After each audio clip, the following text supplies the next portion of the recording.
Good morning. जैसा कि मैंने लास्ट क्लास में बताया है आप लोगों को,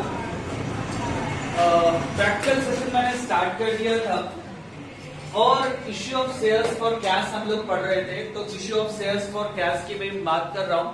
3 कंडीशन थी issue of shares for cash के। 3 कंडीशन थे, एट पार, एट प्रीमियम और एट डिस्काउंट। पार में मैंने क्या बताया कि जब कंपनी अपने शेयर को फेस वैल्यू पर इश्यू करेगी तो पार हो गया। यदि कंपनी अपने शेयर को फेस वैल्यू से ज्यादा पर इश्यू करेगी वो प्रीमियम हो गया, और जब कंपनी अपने शेयर को फेस वैल्यू से कम प्राइस पर इश्यू करती है तो डिस्काउंट हो गया। बड़ा इजी समझना है किसी को कि 10 रुपए की शेयर है, 10 रुपए में इश्यू की जा रही है, पार हो गया। 10 की शेयर्स है, वो 11 में, 12 में, उससे ज्यादा प्रीमियम हो गया। और तुम लोग को नहीं बोलना है, मुझे वीडियो भी चल रही हो, क्लास भी चल रही है, बोलूंगा। तो 10 रुपए की शेयर जो है, यदि 10 से कम 9 रुपए 8 रुपए में इश्यू होता है, जो होता नहीं एग्जैक्टली, उसे डिस्काउंट कहते हैं। तो प्रैक्टिकल हम लोगों ने स्टार्ट कर दिया था, और प्रैक्टिकल में सबसे पहले मैं बता दूं कि एट पार के बारे में हम लोग बात करेंगे, और बहुत सिस्टमैटिक वे में पढ़ना। मैं बता दूं, एक बार आप जनरल सीख लेते, जो मैंने लास्ट क्लास में स्टार्ट किया था, तो वही जनरल्स आगे भी यूज होना है। बस उसी में कुछ ना कुछ नई चीजें अटैच होती जाएंगी, कुछ नई चीजें अटैच होंगी।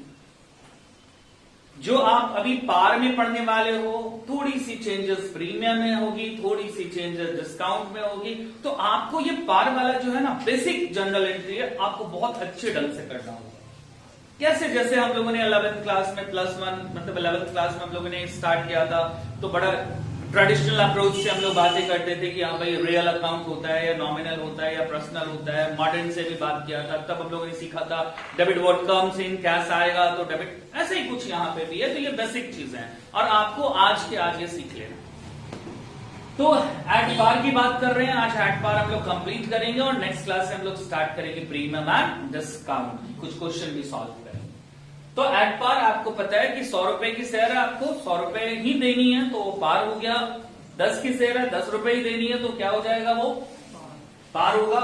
तो जस्ट मैं अभी कहने वाला हूं कि यहाँ पे 2 कंडीशंस थे। ये जो लास्ट क्लास हुई थी, फॉर लमसम मेथड, एक बार में यदि एक शेयर की प्राइस 100 रुपीज है तो आपको एक बार में ये 100 रुपए देने पड़ेंगे।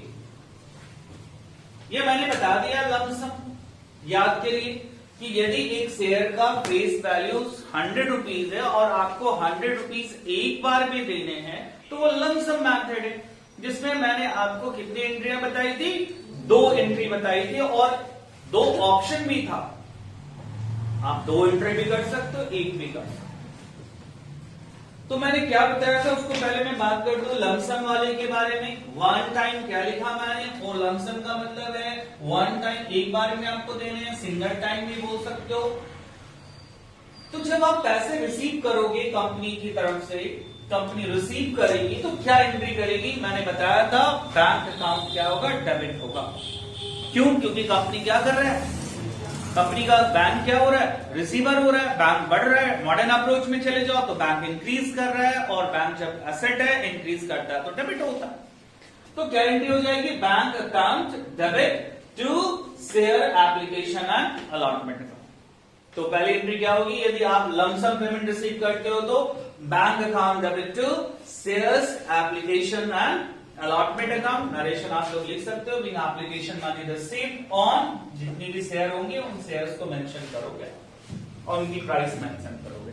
फॉर एग्जांपल कंपनी ने 10,000 शेयर इश्यू किया और 100 रुपीज का है, तो 10,000 यहां पे होगा, यहां 100 होगा, यानी यहां पे टोटल 10 लाख रुपीज हो जाएंगे। तो पहली एंट्री क्या होगा, bank account debit to share application and allotment account, और दूसरी उस अमाउंट को, उस एप्लीकेशन की मनी को हम लोग कहां ट्रांसफर कर देंगे, कैपिटल में। कंपनी की कैपिटल होगी और कैपिटल इंक्रीज करता है तो क्या होता है, क्रेडिट, जो तुमने पार्टनरशिप में बार बार पढ़ा है। तो क्या एंट्री होगी, shares applications and allotment account debit to shares capital account, और वही अमाउंट हमारा कहां ट्रांसफर हो जाएगा, कैपिटल में। नरेशन क्या लिख रहे हैं हम लोग, being application money transfer to capital account. तो आप लोग एग्जैक्टली समझ चुके हैं कितनी एंट्री हम लोग पास करेंगे यहाँ पे 2 एंट्री। पहले हम लोग एप्लीकेशन मनी रिसीव करेंगे और दूसरे में एप्लीकेशन मनी को हम लोग क्या करेंगे, ट्रांसफर करेंगे। कहां ट्रांसफर करेंगे हम लोग, कैपिटल में ट्रांसफर करेंगे। समटाइम्स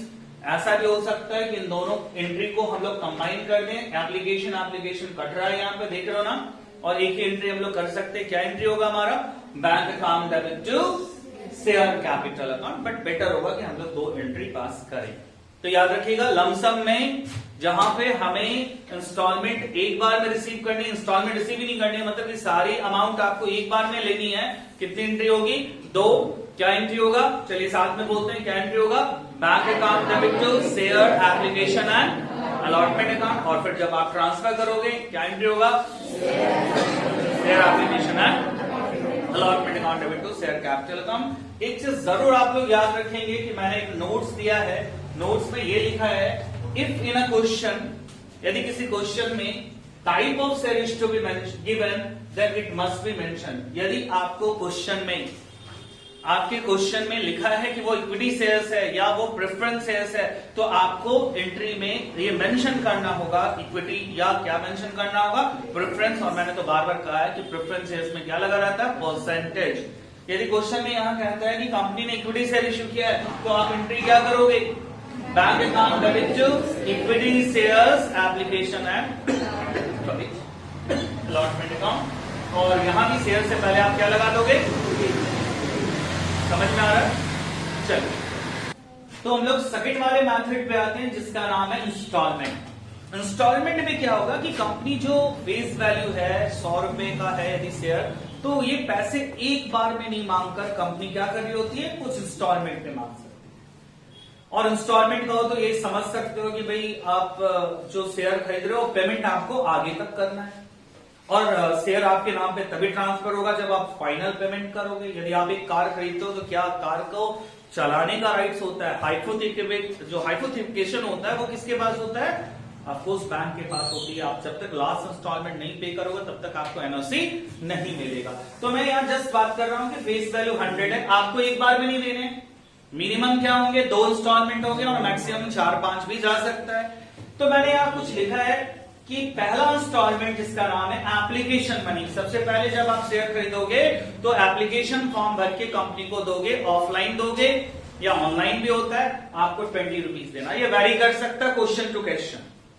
दूसरी इंस्टॉलमेंट का नाम है अलॉटमेंट मनी। पर कंपनी आपसे अगली बार अलॉटमेंट का पैसा मांगेगी जब आप एक बार शेयर ले लोगे, 30 देना है, फर्स्ट कॉल 40 देना है और फाइनल कॉल आपको 10 देना है।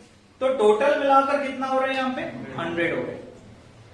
चूंकि पार है जो हम लोग पढ़ रहे हैं वो एट पार पढ़ रहे हैं, तो यहाँ 100 की शेयर है तो 100 ही मांग। ये क्वेश्चन बाय क्वेश्चन मैं बार बार कह रहा हूं, वेरी हो सकता है, एक शेयर का दाम 20 रुपए भी हो सकता है, 50 भी हो सकता है, 10 भी हो सकता है। मैंने यहाँ पे एग्जांपल में 100 लिखा है। तो सबसे पहले क्या है आप समझिए कि जब आप शेयर खरीदोगे एक फॉर्म फिल करोगे और फॉर्म फिल करने के बाद आप एक चेक दोगे कंपनी को या ऑनलाइन पेमेंट होगा, मैंने बताया डिमेट अकाउंट। तो जब पैसे दोगे, क्योंकि ये चेक वाली सिस्टम अभी खत्म हो चुकी है, अब तो सारा ऑनलाइन है, अकाउंट से पैसे ट्रांसफर हो जाते हैं डायरेक्ट। तो सबसे पहला आपको पैसा देना होगा एप्लीकेशन का। आप जितने भी शेयर परचेस करोगे मल्टीप्लाई बाय 20 आपको देना। फॉर एग्जाम्पल यदि आपने 100 शेयर्स की बाई किया है, खरीदा है, तो 100 इंटू 20 यानी 2000 रुपीज आपको कंपनी को देने होंगे। इस तरह से कंपनी और लोगों से भी पैसे रिसीव करेगी। और जो कंपनी पहले एंट्री लिखेगी वो एप्लीकेशन मनी क्या करने का एंट्री करने वाला है, कंपनी करने वाला है एप्लीकेशन मनी रिसीव। ठीक है, एप्लीकेशन मनी रिसीव, और रिसीव करने के बाद इसे क्या कर लिया जाएगा, कंपनी ट्रांसफर। आप समझिए, बड़ा इंपॉर्टेंट मैं बता रहा हूं। इंपॉर्टेंट क्या बता रहा हूं कि सबसे पहले जो लोग, आप लोग जैसे लोग, पब्लिक हैं, हमारे जैसे लोग, वो कंपनी को पैसे पेमेंट करेंगे और कंपनी रिसीव करेगी। तो पहली एंट्री क्या होगी, रिसीव करने की। ठीक है, पहली एंट्री होगी रिसीव करने की, और रिसीव करने की जो एंट्री होगी वो जस्ट सिमिलर होगा जो हम लोग पहले पढ़ चुके हैं। क्या, bank account debit to share application account.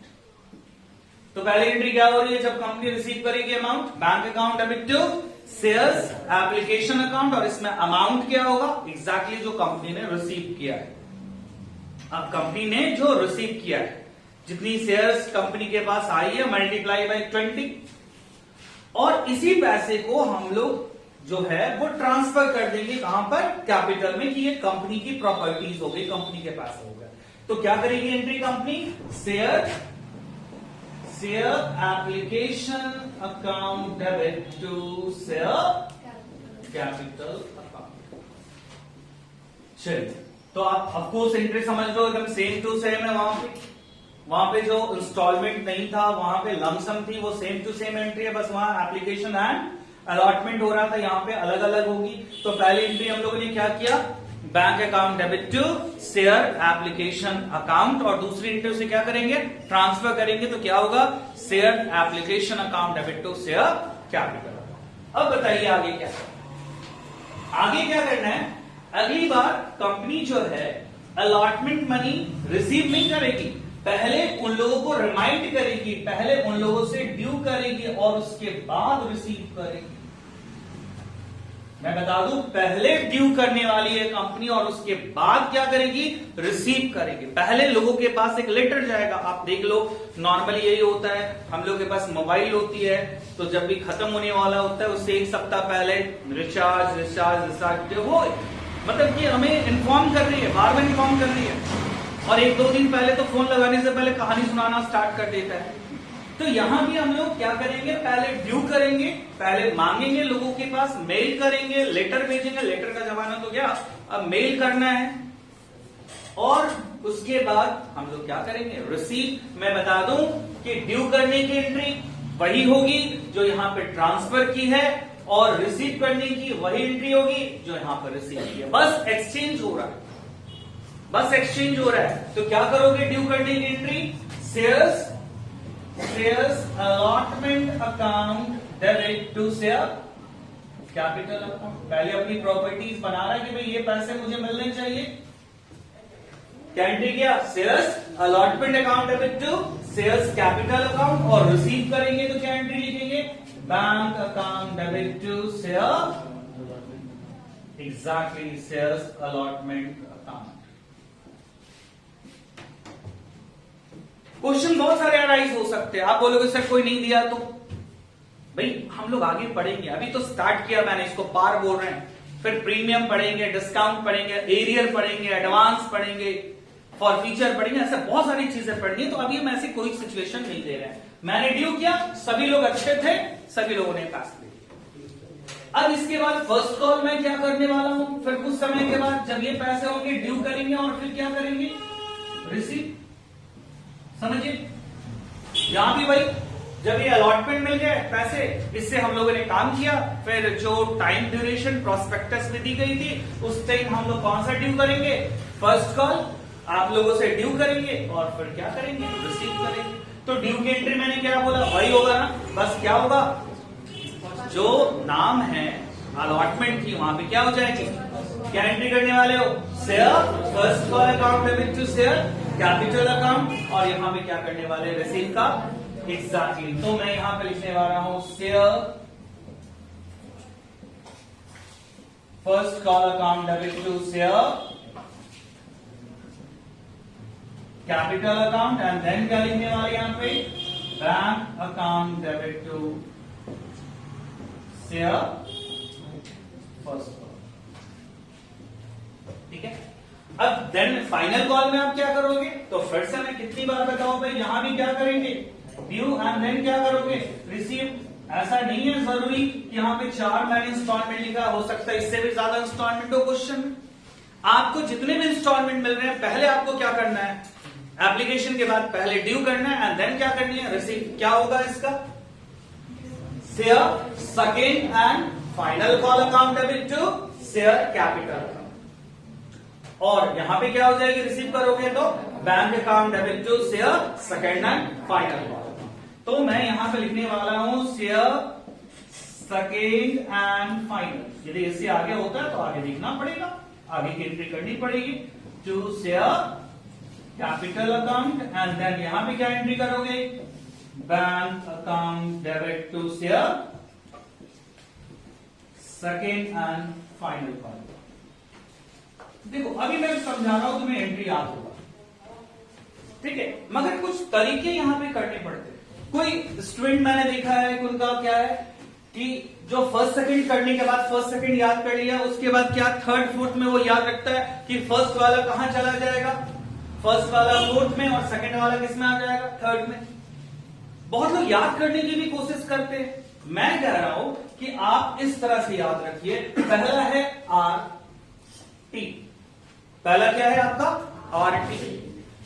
Are को कुछ भी बोल दीजिए, टी को कुछ भी बोल दीजिए, और मैं इसको डिफाइन कर दूंगा। अगला क्या है डी आर, डी आर है ना, इसके बाद भी क्या आ रहा है आपका D R and dot dot dot. अब ये याद रखिए, आरटी को क्या बोलते हैं, रिंगटोन बोले, हाँ?